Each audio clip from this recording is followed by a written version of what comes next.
Open University.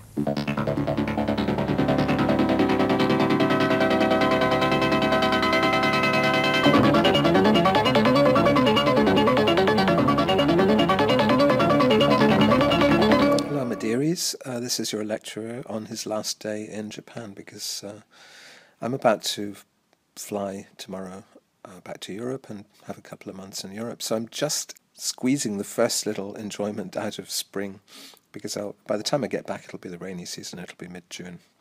So I wanted to look today as a kind of last Open University video, at least from Japan for the time being, at Soen magazine, which is a fashion magazine with a refined aesthetic sensibility, possibly, which reminds me a bit of some of the old magazines that I used to read, like Relax or Studio Voice or Olive, or, you know, sometimes women's magazines, sometimes culture magazines. It's sort of halfway between the two. And this particular issue is a Tokyo Subculture issue, so they're talking about topics of interest to us subcultural freaks. The girl on the cover has some nice freckles. I don't know who she is. She's wearing a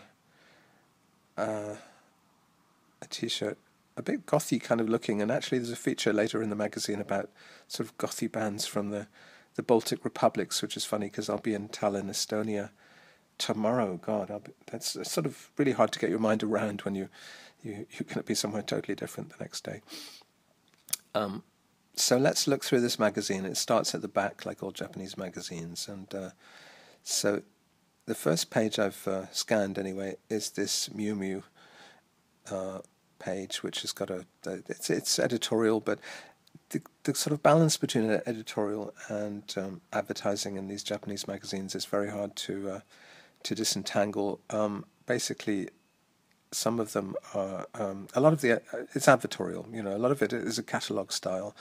And as I know, when I came to Japan my first couple of times, I did a lot of interviews for the Japanese music magazines, and this was explained that these, the big record labels like Nippon Columbia, which I was with at the time, have financial deals basically with all the magazines where they have to get coverage. They pay for coverage with advertising. And basically there is no choice. The journalists are not saying, hey, this is a good band, I want to cover that. It's all to do with the advertising spend. But also there is this guide, not just a catalogue element, but also a guidebook element to Japanese magazines, at least of the golden age. I think they all must be really declining. A lot of my favorites, like Kunel, are now really sadly lobotomized, essentially, sort of a bit like the NME in Britain.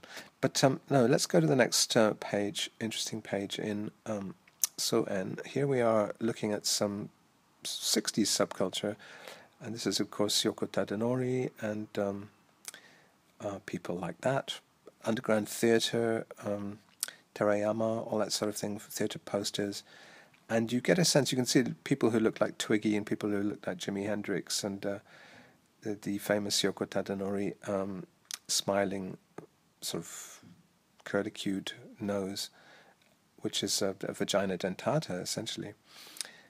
So they're talking about subculture in the 60s, which I guess is where subculture lives. Let's go to the next page, and this is a fairly typical book girls type feature. We see some girls in the second-hand bookshop looking for subculture. Here they are, in the typical book girls fashion, wearing books on their heads rather than reading them. In fact, in all the photographs in this feature, they fail to read the books. Oh, here they are in a record shop. They're holding up some sort of 70s funky records. I think there's a lot of Nakano and Koenji, all the sort of second-hand subcultural areas, Kichijoji, Shimokitazawa. These are all the areas where subcultural things in Tokyo tend to happen. And they're second-hand, so they're hailing back again to the 60s and 70s. And now the girls are...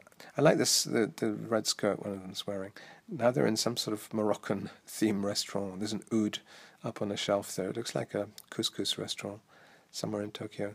And then below they're playing the drums, and one of them is using the drumsticks for rabbit ears. Again, the uncool thing is to actually do what you're supposed to do, read the books or play the drums. Next page. So this is May, someone called May. I don't know who these people are. You see, I think the theme of this magazine is essentially quite mainstream people choosing their favorite subcultural material. So Kahimi Kari back in the day used to do this kind of feature as well. As quite a mainstream star, she could nevertheless give people a way in to culture and to other, so the sort of slightly rarefied culture that she was able to imbibe, partly because she was better off than her fans, but also because she was better connected, and a lot of the stars making their names were her friends. And it's interesting now that because if advertisers and also editorial people are collaborating on this issue to make it interesting, and next page here, for instance, who is Edward Gorey? There's a whole section chosen by a guy called Momora, who seems a bit gothy in his tastes. I don't know who he is, pop star or something. But yeah, the other group of people who have an interest in producing this material is people on the make, the artists of the future, the commercial artists of the future, the pop stars and mangaka. And when you look at their birth dates, which are always listed in these features, you see that they're born mostly in the 90s. The current generation making an impact are born in the 90s. So these people are getting their turn. Some of them are born, as we'll see, in the 21st century already. So it's quite sobering when I think of my birth date and when I made my impact. When I was featured, I was featured exactly the same age as these kids in the British equivalent, and then also in the Japanese equivalent in my 30s. By the time I got to Japan, I was in my 30s, so slightly older. But okay, let's look at the next page. This is this guy is in a band called Creep Hype. Osaki Sakai-kan, he's called, and he's got this sort of Bobby Gillespie look, floppy haired, 60s, again 60s retro, and the things he's choosing for his underground culture are again 60s. That looks like House, the horror movie House. He's chosen up there, 1974. And the next page, for some reason, we're looking at indie bands and possibly metal bands from Denmark, Ukraine, the Philippines, Japan, Russia, and these are very obscure little bands. Again, there's a sort of the sense of a cool guidebook or something. These magazines are interesting because they all magazines, I suppose, thrive on the sense of giving you insights into interesting and beautiful and glamorous lives. And to some extent, I've outlived my fascination, as of course I guess the general public has, the idea of an authoritative guide to things that are just too cool is the idea of the glamour of elsewhere. Something that, say, Andy Warhol, when he arrived in New York, success is a job in New York, said Andy Warhol. But of course then, as soon as you're in New York, you start redefining success upwards and saying that it's having a solo show, and then it's, doing more and more things. So it's a receding horizon. But and so is glamour. And I think now I would see glamour as being more just wherever you park it. Little glimpses of talent wherever you can find them. Okay, let's go to the next page. Okay, this is somebody I know. This is amazing. Ayano Sudo is a transsexual, I guess, or transvestite, not quite sure which. It's a man, a very pretty boy who dresses up as a girl. And she is my Facebook friend. I don't know which he or she prefers to be referred to as she, possibly she. Ayano is a girl's name, I think. Or possibly it's calculated to be in between. And the culture that Ayano has chosen is Kuniyoshi Kaneko. You see a little painting there. And of course I sang about Kaneko in 95. Kaneko sadly died in 2016, a couple of months after David Bowie. And there had been a standing invitation from Kuniyoshi Kaneko for me to visit him, because he was an old gay man with sort of dyed blonde hair and this interesting painting style which is somewhat like Balthus, I guess, or someone like Paula Rego. This kind of slightly prepossessed, knowing-looking children and waiters, and rather formal situations with people in lots of stiff tails and ties and things. Okay, so yeah, congratulations, Ayano. Tokyo, and that's not the only person I know in this issue. We'll see, as we'll see. Tokyo Must Go Places alternative spot guide. So this is where they go to Nakano Broadway and so on. And this girl in the satin dress, scarlet satin, is actually the daughter. She's called Sumie, and she's the daughter of Tadanobu Asano, the actor and musician, and Chara, the singer. So she's a kind of celebrity teen. Is she a teen? She might be in her 20s now. So a lot of these people are they're the children, the offspring of people who made their mark in the 90s.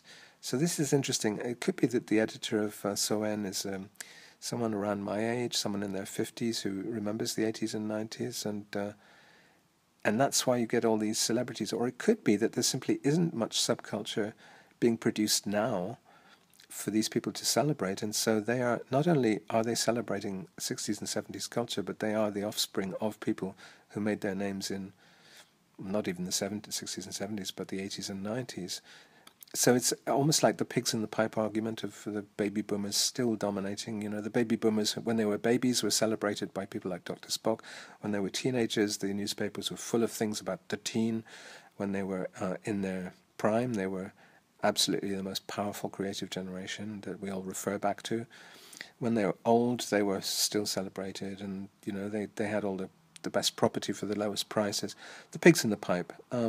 We'll miss them when they go. I mean, I'm kind of on the very fringes of the pigs in the pipe generation, but not quite of them.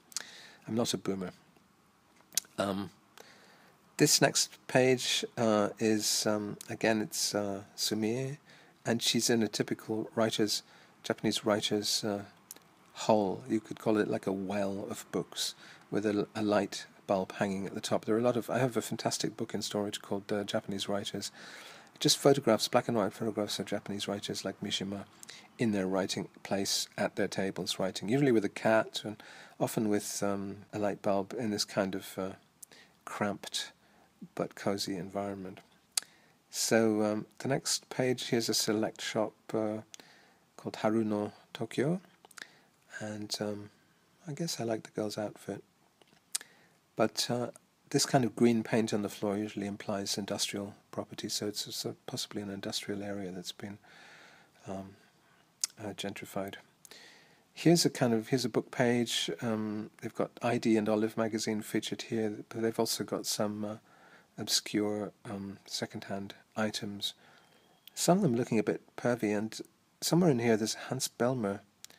Is it this page? No, it's possibly not. But I saw, last time I was in Tokyo, I saw a Hans Belmer exhibition. And that's the kind of pervy subculture that Japan loves in particular. It's kind of often French erotic, and this is something I share with Japan, obviously. A French erotic kind of, or surreal kind of sense of refined, slightly cruel or slightly perverse and whimsical subculture. Next page, we've got a Irregular Rhythm Asylum, which is a record shop, I guess. There's some very, very trendy shops just selling cassettes now. There's one in Osaka. It's a shame this is not an Osaka under a subculture guide. The next page here. Yes, we have this doll on the left-hand side is by Yotsuya Shimon, who is part of the same generation of artists as Kuniyoshi Kaneko, and it kind of comes out of it does seem to related to a manga subculture in the 80s, which was well, again quite perverse. You know, often schoolgirls or schoolboys, or sometimes set in like gay fantasies set in boarding schools, kind of slash fiction, avant la lettre. So, passing on to the next page, this is Shizuru Takada. I don't know who she is, but I think she's an actress. Possibly the worst hairstyle ever. It looks like she's just run a marathon. But quite an interesting suit. The next page we have an Agnès B feature. This is editorial, but it's obviously advertising related. Somewhere in France. So this is again the France of our dreams. This continues to be a big thing. And I like the sort of hero's pose, or the rather Eric Heckel, possibly going back to the original inspiration for heroes. Then on the next page we have this young lad on the right who's a DJ. He's Milo Oyamada, who's the son of Cornelius and Takako Minikawa. Isn't that amazing? Last time I saw him it was the year 2001, and he was a baby, and he was being held by Toog. He was a very tiny baby. Now he's, I guess, 17. I think he's still at school, and he's a DJ. Wouldn't you know it? Because his dad is basically a DJ. His dad is one of these record fanatics. And the final page, at least the final page that I've found interesting, was this fashion feature of kimonos. There is some blossom out. There's some cherry blossom, so people are already parading in their kimonos and sitting under it and making merry with the old sake. I won't be seeing much of that, so unfortunately I'm missing the spring, which is actually the most beautiful season in Japan. But I'm going to have lots of adventures in Europe. Open University.